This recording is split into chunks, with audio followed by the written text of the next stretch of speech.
So this is my client. Her name is Jen. What's up, Jen? Shout out, girl. So this is the Kima Ripple Deep hair in a color 27. I'm going to show you guys my braiding pattern and everything. And this is generally how I do all of my installs, unless there's like a special request or a special style that I want to do with the crochet. If not, if I want, something that's versatile that's going to work for any style, this is the braiding pattern I use. I always do a perimeter braid from ear to ear, as you see at the bottom, so that it's nice and neat when it's pulled up. And then I do Y braids at the top.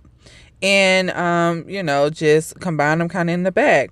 If you have a little breakage, sometimes I will like secure the braid at the end with a rubber band. You'll see me do that in a minute, just to make sure that, the install will last, from when you're pulling it up in ponytails and stuff like that. You won't worry about the braid coming loose when everything is not so like 100% secured, like if there's breakage or anything. That's what I do. So what I do is the ends of the braids, I take them and I secure them inside the base of the braid. I'll show you that. See, I'm just taking my crochet needle, I hook the end of her hair and I pull it through the base. This just kind of helps make it as flat as possible. A lot of people ask me, like, how do you get your crochets to like look like bundles? Well, number one is a strong base, and number two is a flat base. I'm sorry. So you want to make sure that your base is secure and that it's as flat as it can possibly be. Here you're just seeing me do the classic install. None of these were knotless. If you prefer knotless, I mean, go ahead with that. If you want a tutorial on knotless, let me know. But I don't do knotless a lot unless it's requested by my client. I rarely ever wear knotless myself because it's just not secure enough, because I want to do like all kind of different styles, and no matter how much you knot it, how much you spray, how much, it just is not as secure as I want it to be. So this is just a classic crochet knot. In the top, what you want to do, you want to make sure that it's not really bulky. So in the back, I split the strand of hair in two, and as I work my way to the front, I start splitting it more. By the time I get to the edges, I'm splitting that hair at least 4 to 5 times. And that just makes sure that you don't have these big knots around your hairline. That's going to also help, like, so that you won't have breakage and stuff around your edges, because you're not attaching that heavy hair to, those little sensitive strands around your hairline. So, okay. And also I want to go back and show you guys on the braiding pattern. It is a different kind of braid. It's not the classic cornrows. It is, I call it over braiding. I'm sure there's another term for it, but if you're familiar with braiding, usually you tuck the hair under when you're braiding and it creates that cornrow effect. I go the opposite way. I bring the hair around top, and what that does is the bulk of the cornrow is underneath the braid. I don't know if that makes sense, but I'm going to try to zoom in and show you guys the braid so you can kind of see. That way it doesn't have this big hump sitting on top of your head. That also ensures that it's going to be as flat as possible, okay? I forgot to tell y'all that earlier. But anyway, also you see the clips. What I did was I sprayed, and you'll see me do it, some holding spray. You can try spritz if you want to, because everybody got, pump it up or whatever, but pump it up doesn't work for me. Like, it works to secure my edges and stuff, but when it comes to like securing the crochet hair, I don't know. It doesn't work right for me. So I use I think it's by Pantene. I don't know, but it doesn't really matter what brand. But just like the aerosol can of holding spray, a flex hold if possible, what I do is I secure the knots with the clip like you see there, and then I spray it with holding spray and I let it sit so it can dry. Sometimes I'll put a dryer on it if I'm in a rush, and just kind of hand dry it for a second, or I'll just move on to the next row and let that one dry. And excuse me for sniffing and all that, I'm sorry, and the mic, like, I'm getting over a cold, so my bad, you guys. My bad.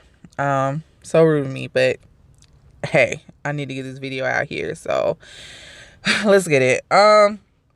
So anyway, I'm probably gonna speed this part up because this is only repetition here. But you see the process. It's just classic knots where putting the hair in with the crochet needle, securing the knot, spraying it, letting it dry so that it's secure and it won't shed as much while the hair actually sets. Because you know the crochet hair, it'll set, I don't know, after a few days anyway. But I didn't want my clients to have to keep like pulling at the knots and stuff to keep them secure until it sets. So this is how I just go ahead and set it for her. But as you see, like how small the knots are in the top, like right in the hairline right there. Of course, in the back, you have a little bit more wiggle room and you can make the knots bigger, but I still split them in half, like at least in half in the back. But in the top, like I said, it is probably like 4 times. I just want it to be as natural, as natural looking as possible without having to do the knotless, because I want her to be able to get 6 to 8 weeks out of this hair. True, some crochet hair, it does hold the knotless, but not all of it. And Kima, to me, is just not one of them that holds it well. I mean, it's cute, but it's not secure. So also, you want to make sure that you don't have any gaps in your knots. You want to go back and fill in if you have to in the top. Like I'll gather this, and see if there's any gaps. Once I secure my knots, and I pull them all up, I'm going to take a look at the braid and see if I see any large gaps. Like I see one right there. So I'm going to go in and fill that.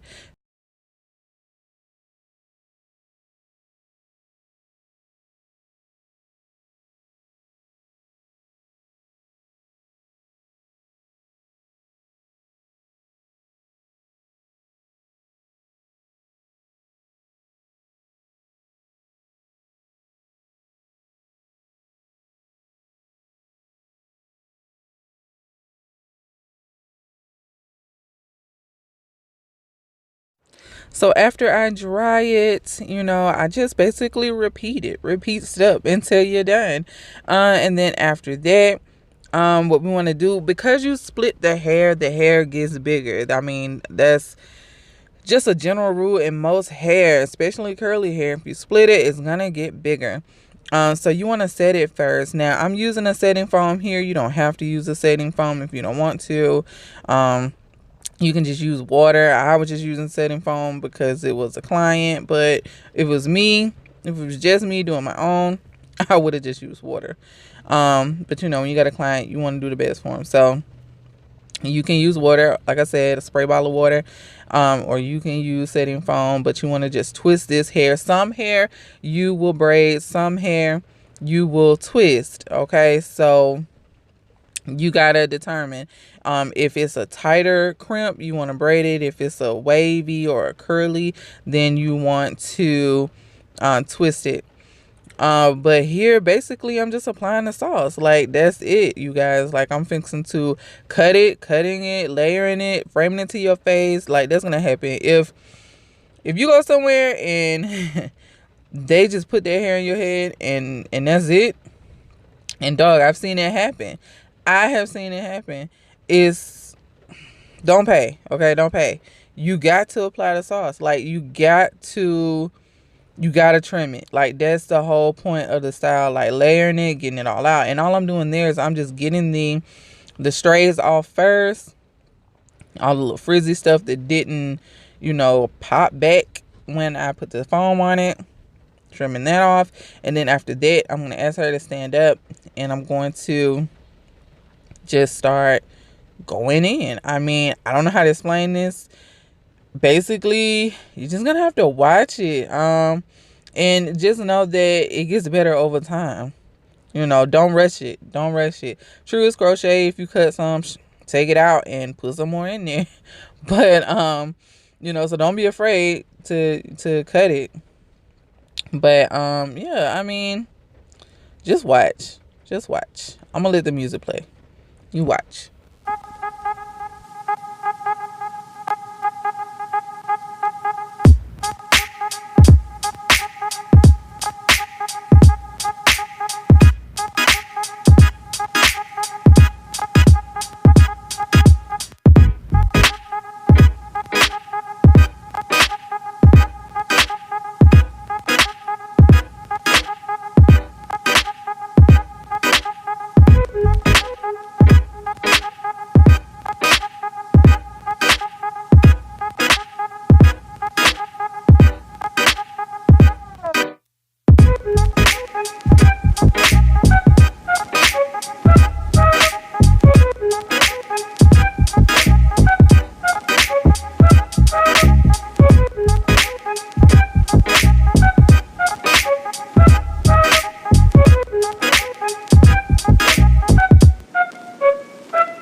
I mean, this is it. It's fly, right? It's cute. And thanks, Jen, for being an awesome model, girl. I appreciate you. Thanks for watching, queens. Peace and blessings.